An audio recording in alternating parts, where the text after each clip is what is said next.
जोहार दोस्तों, उम्मीद है आपकी जेएसएससी की तैयारी अच्छी चल रही होगी। तो आज भाई लोग झारखंड की चित्रकला पढ़ेंगे। ठीक है, झारखंड की चित्रकला। ये जो पेंटिंग आपको दिख रही होगी, ये पेंटिंग पता है कौन सी पेंटिंग है? ये वाली जो पेंटिंग है, ये कौन सी पेंटिंग है? ये पेंटिंग पता है कौन सी पेंटिंग है? इस पेंटिंग को कहते हैं जादो पटिया।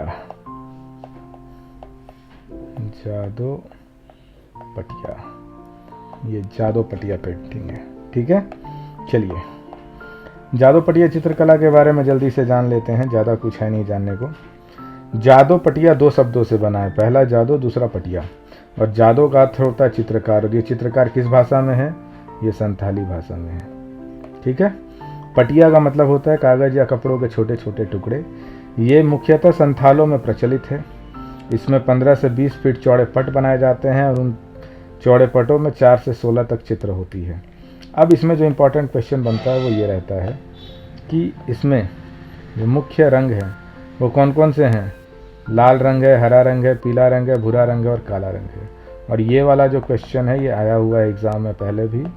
कौन सा? ये दुमका और जामताड़ा ज़िले में ये अत्यंत प्रसिद्ध है। ये बहुत इम्पोर्टेंट है कि जादो पटिया चित्रकला किस ज़िले में अत्यंत प्रसिद्ध है। तो आपका आंसर क्या होगा कि दुमका और जामताड़ा ज़िले में अत्यंत प्रसिद्ध है। ठीक है। और इस चित्रण में, इसमें जो इस चित्रकारी में किसका चित्रण होता है? बाघ देवता और जीवन के बाद के दृश्यों का हम चित्रण करते हैं। ये जादो पटिया चित्रकला। चलिए अगला पढ़ते हैं, सोहराय चित्रकला। आप लोग एक फ़ोटो देख पा रहे होंगे स्क्रीन पे। ये जो है ये सोहराय चित्रकला। और सोहराय चित्रकला को दो भागों में बांटा गया है।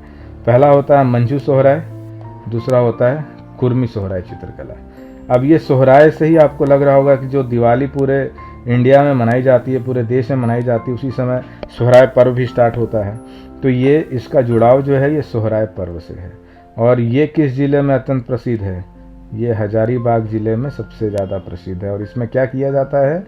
इसमें वर्षा ऋतु, जब बरसात आती है तो घरों की लिपाई पुताई के बाद इसमें शुरू करते हैं। और इसमें क्या बनाते हैं?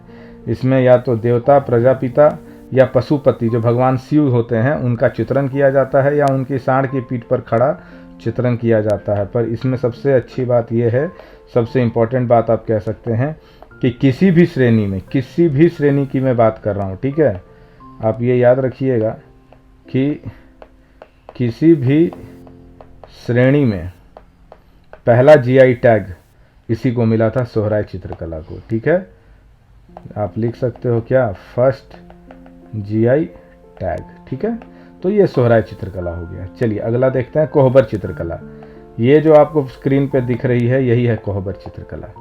ठीक है, तो इसमें आप देख रहे होंगे आमतौर पे ये प्रचलित भी, अभी भी शादियां होती हैं तो जब शादी करके लड़कियां जाती हैं अपने ससुराल में तो वो कहते हैं ना जनरल लैंग्वेज में कि कोहबर बना रहे हैं, तो वही होता है कोहबर चित्रकला। इसमें क्या है? ये दो शब्दों से बना हुआ है, एक तो कोह और दूसरा बर। तो कोह का अर्थ होता है गुफा और बर का अर्थ होता है विवाहित जोड़ा। इसका मतलब क्या हुआ कि कोहबर का अर्थ हो गया आपका, कोहबर का अर्थ हो गया गुफा में विवाहित जोड़ा। ठीक है, कोहबर का अर्थ हो गया गुफा में विवाहित जोड़ा। और ये किस जनजाति में प्रचलित है?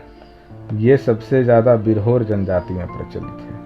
ठीक है, और इसमें आप देखिए मैंने बताया विवाहित महिला द्वारा अपने पति के घर में किया जाता है। इसमें पति के घर में किया जाता है। इसमें किसका चित्रण किया जाता है? इसमें सिक्की यानी कि जो देवी होती हैं, देवी का चित्रण किया जाता है। और इसमें घर आंगन में ज्यामितीय आकृति जो जियोमेट्रिकल फिगर्स होते हैं, जैसे कि आपके ट्रायंगल हो गए, सर्कल हो गए, त्रिभुज हो गया, वृत्त हो गया, आयत हो गया, उनमें फूल पत्ती, पेड़ पौधे और नर नारी का चित्रण होता है। और इस चित्रकला को भी जीआई टैग मिला है। और ये दोनों को जीआई टैग मिला है। किसको किसको? कोहबर को भी मिला है और सोहराय को भी मिला है। आप देख पा रहे होंगे जीआई टैग 2020 में, और इसको भी जीआई टैग 2020 में मिला है। ठीक है, चलिए अगला चित्रकला देखते हैं, पैतकर चित्रकला। इससे भी सवाल काफ़ी आए हुए हैं। और ये चित्रकला जो है, इस चित्रकला को हम झारखंड की स्क्रॉल चित्रकला भी कहते हैं। इसका दूसरा नाम जो है पैतकर चित्रकला को झारखंड का स्क्रॉल चित्रकला भी कहते हैं। तो सवाल आ सकता है कि झारखंड का स्क्रॉल चित्रकला किसे कहते हैं, तो पैतकर चित्रकला। और ये माना जाता है कि सबर जनजाति द्वारा प्राचीन काल में शुरू हुई थी। इसका मतलब ये है कि इससे क्वेश्चन क्या बनता है कि ये भारत का, क्या क्वेश्चन बनेगा इससे क्वेश्चन बनेगा कि भारत का सबसे पुराना आदिवासी चित्रकला कौन सा है, भारत का सबसे पुराना आदिवासी चित्रकला कौन सा है, तो वो है पैतृकर चित्रकला। ठीक है, और इसका उल्लेख हमें गरुड़ पुराण में भी मिलता है। ठीक है, और ये किस गांव में सबसे ज़्यादा प्रसिद्ध है, आमादुबी गांव सिंहभूम में अत्यंत प्रसिद्ध है ये, आमादुबी गांव सिंहभूम में।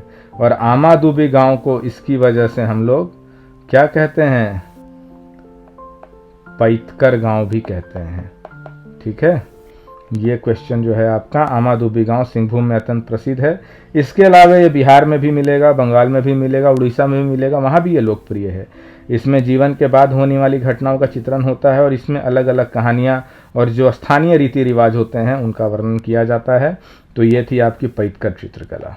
चलिए अगला देखते हैं। अगला हमारा 2 चित्रकला है, क्या है, एक है राणा चित्रकला, तेली चित्रकला और प्रजापति चित्रकला। तो राणा चित्रकला राणा उपजाति के द्वारा होगा।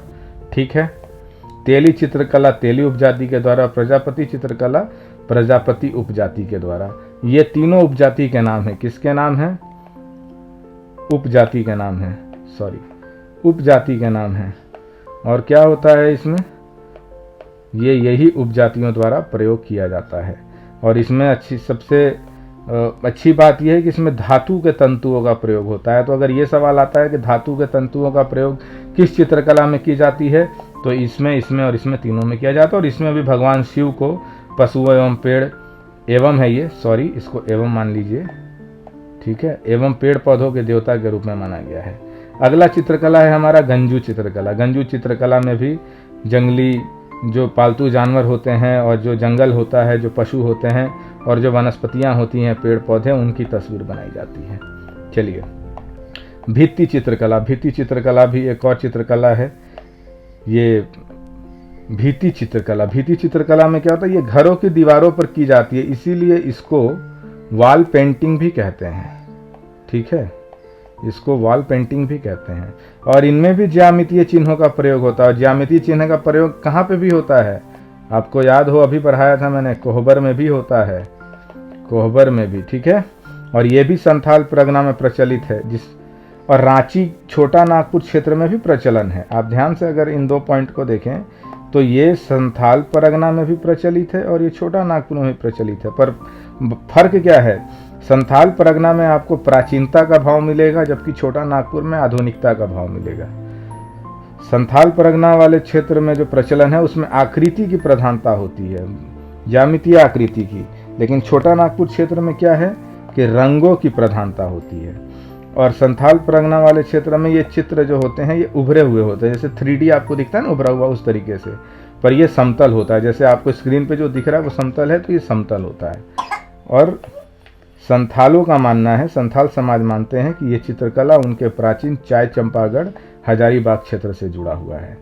अब इसमें जो सबसे इम्पोर्टेंट टर्म आता है वो ये है कि सर्वप्रथम सन 1940 में संथाल परगना के उपायुक्त कौन थे, WC आर्चर।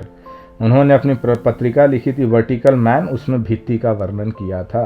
तो भित्ति चित्रकला की अगर बात की जाए कि भित्ति चित्रकला में सबसे पहले इसका वर्णन किन्होंने किया था, तो आप कह सकते हो कि 1940 में संथाल परगना के उपायुक्त WC आर्चर ने अपनी पत्रिका वर्टिकल मैन में भित्ति का वर्णन किया था। चलिए अगला चित्रकला जल्दी से देख लेते हैं, आखिरी है ये स्ट्रॉ आर्ट चित्रकला। स्ट्रॉ आर्ट चित्रकला बिल्कुल नई चित्रकारी है। इसमें हम लोग धान का जो पुआल होता है ना, धान के पुआल पर चित्रण करते हैं। और कैसे करते हैं, पुआल की परत को फैला देते हैं और हीट दे करके, ताप दे करके उसको समतल करके उसके ऊपर चित्रकारी करते हैं। और अंत में क्या करते हैं, अंत में चित्र को काट के अलग करके रंगीन पृष्ठभूमि पर चिपका देते हैं। और यह रंगीन पृष्ठभूमि आमतौर पे काला रंग का होता है। ठीक है, मतलब आमतौर पे, ठीक है, ये काला रंग होता है। बैद्यनाथ चित्रकला। बैद्यनाथ चित्रकला का विकास किया है नरेंद्र पंजियारा ने। ये क्वेश्चन आ सकता है आपके एग्जाम में। 2016 में नरेंद्र पंजियारा को कार्टूनिस्ट ऑफ द ईयर, ये आप देख रहे हो, 2016 में कार्टूनिस्ट ऑफ द ईयर के सम्मान से किससे सम्मानित किया गया? नरेंद्र पंजियारा को। और बैद्यनाथ चित्रकला, जैसा कि आपको नाम से मिल रहा होगा, क्या होता है? झारखंड में विकसित बैद्यनाथ धाम के आसपास की नई चित्रकारी है और इसमें बैद्यनाथ धाम मंदिर के परंपराओं का चित्रण होता है। ठीक है, चलिए वीडियो को देखने के लिए धन्यवाद। अच्छा लगा तो लाइक शेयर सब्सक्राइब कीजिए। हमारे चैनल टारगेट JSSC बाय प्रेम सर को सब्सक्राइब कीजिए, अपने दोस्तों के साथ शेयर कीजिए। Thank you.